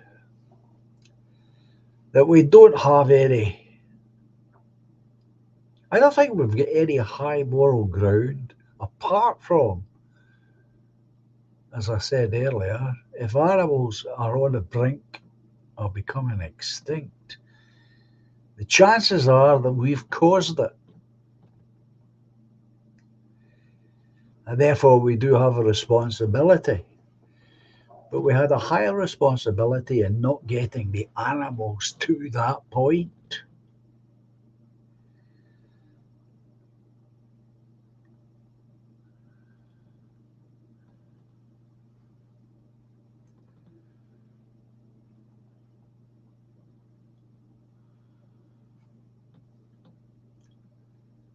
But if they do get to that point, then we have a higher responsibility to try and save them from disappearing altogether.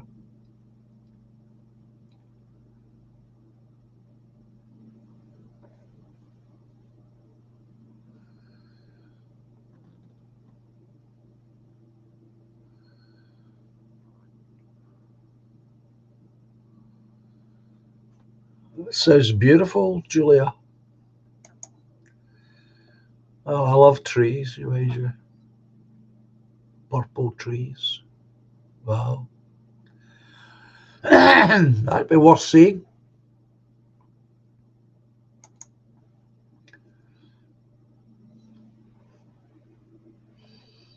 So yeah, I think that's what my position is on animals now. I think I'd put an end to zoos in so far as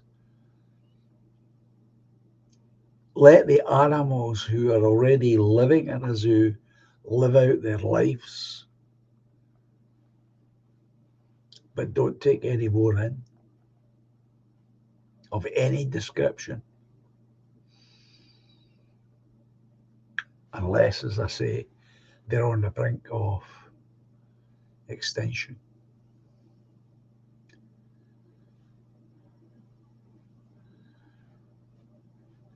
I mean, do we really need to have them in captivity to learn about them nowadays?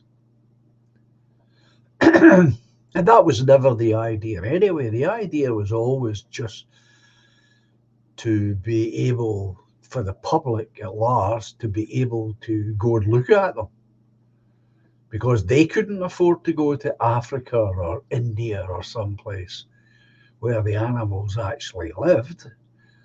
So let's just bring the animals to the cities where they can be looked at. But it's an idea, I think, that's gone past its time. I really do. It's like at the weekend when DJ and PBC was here, I was quite surprised to see in our drive that the circus was also here at the weekend.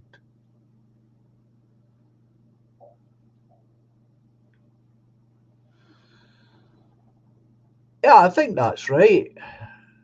Exiled, I think it is them that started that whole thing about zoos. I thought it might have even been earlier, but I think you're definitely right about Victorians. They were mad keen on that idea.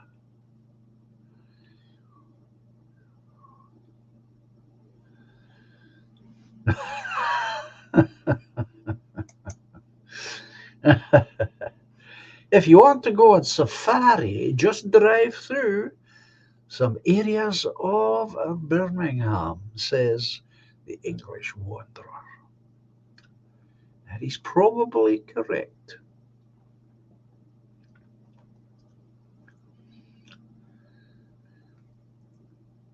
But it would be interesting, I think, to get a general population discussion on this. Well, that's also true. Zoological societies sprung up everywhere during those times. Yeah, that's true. And of course, we did a lot of killing of these animals to see what was going on inside them.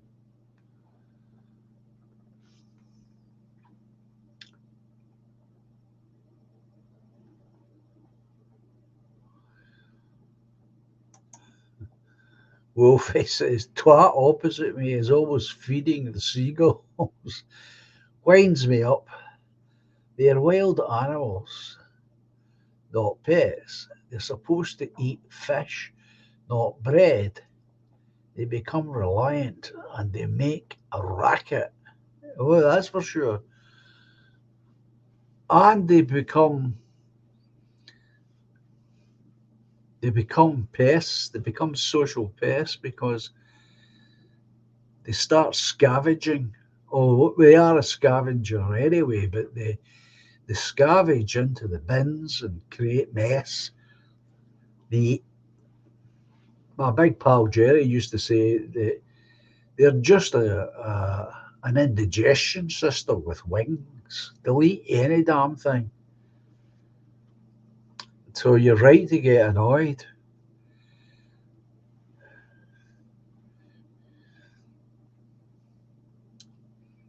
And human beings encourage them to leave the sea. And that's where they belong.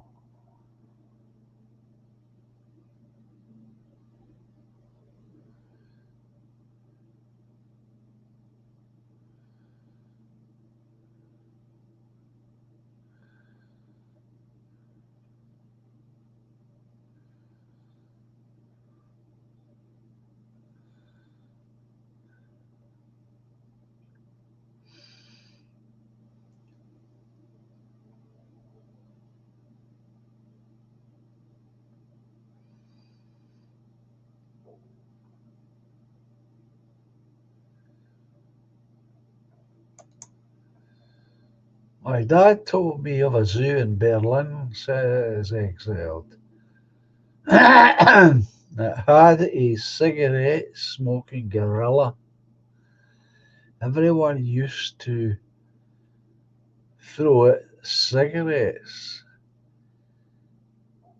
and he would even flick the ash with his finger. Horrendous abuse, says Exile. Yeah, it sounds it. In fact, I was watching a thing last night. Uh, Hollywood had this orangutan, and they had it in movies. You know, this is the silent era, by the way, and it did all that. Behaved. They had it behaving like a human being, all dressed up with clothes on and smoking cigarettes and cigars.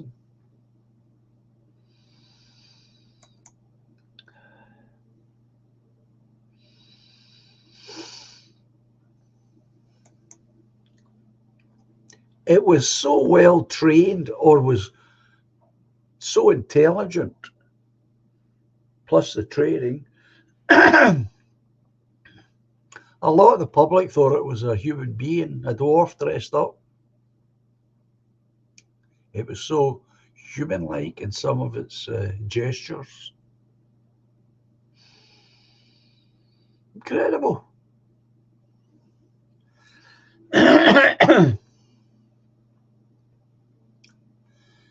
Absolutely incredible.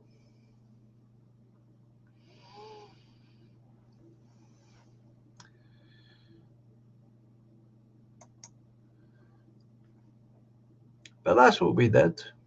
It shows you that it's again. This is why some of our thinking nowadays is become highly dangerous because the Victorians thought they were doing the right thing by bringing those animals here and making enclosures for them because they would be looked after. They would not go hungry. If they became ill, they could be looked after, etc., etc. They didn't do these things through cruelty. They did them through love. And at that point, I can see why they would think the way they thought, because only the rich could afford to travel, especially to such exotic places as India and Africa.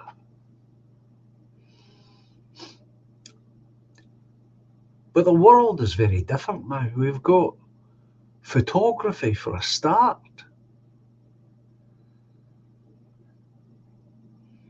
We know an awful lot more about biology. We don't really need to cut up elephants to find out what's going on inside them or anything like that.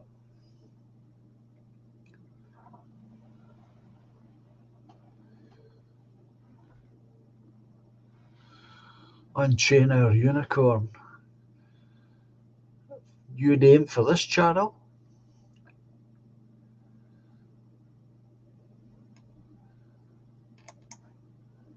Good evening to you, whoever you may be. You've arrived a little bit on the late side because I'm about to close up.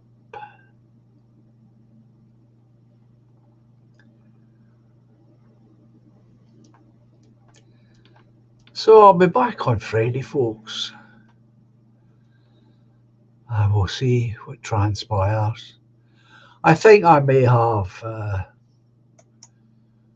another working copy of our booklet to be able to show you.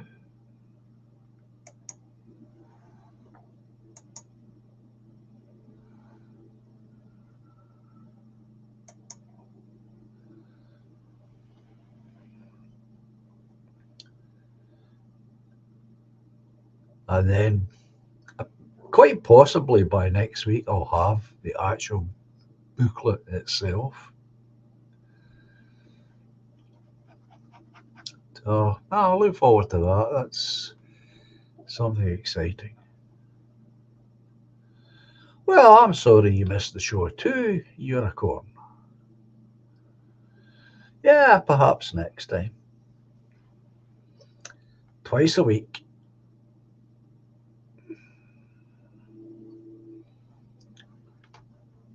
Tuesdays and Fridays, 8 o'clock.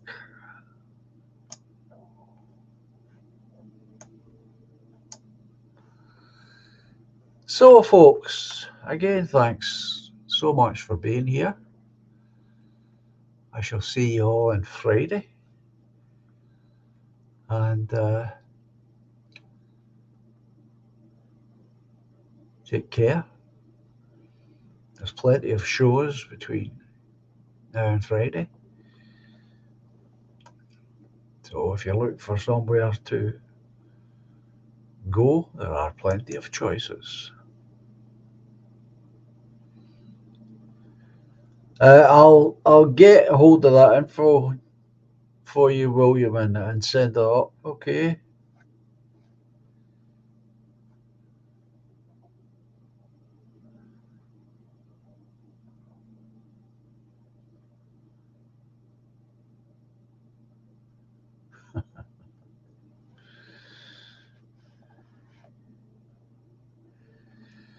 I haven't looked at the movie myself, so I have no idea. I get the impression it's a documentary, but we'll soon find out. So anyway, as I always say, my friends, adios, au revoir, cheerio, and until Friday at 8 o'clock, goodbye for now, and thanks again for being here. Enjoy the music.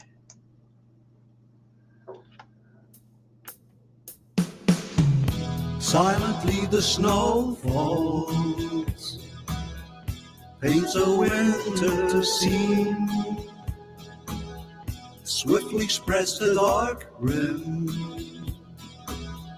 hides the fading autumn green. Moonbeams brush the dark wood, conjure friendships dear to me. Lightly now the breeze flows, disturbing more than just the leaves. The review film box.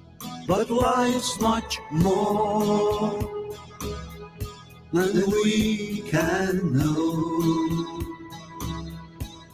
We are one small glow in the eternal flow. Patiently the love grows, lifts the weary heart. Gently now she holds me, melts two worlds once apart. Moonbeams brush the dark wood, usher dreams of you and me. Softly then the breeze blows, disturbing more than just the trees. Together now, But love's much more so much more than we can as we know. can ever possibly know, We are one small glow but an important one.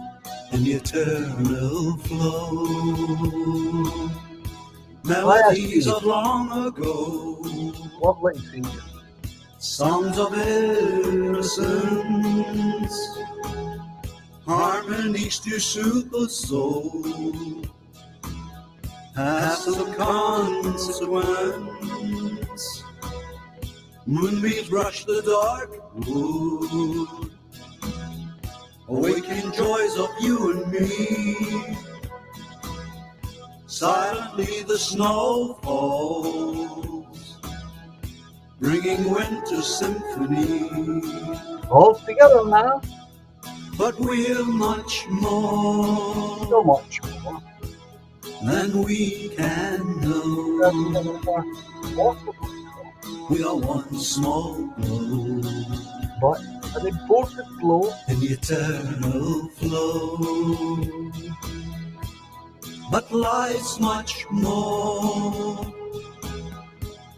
than we can know. We are one small glow in the eternal flow.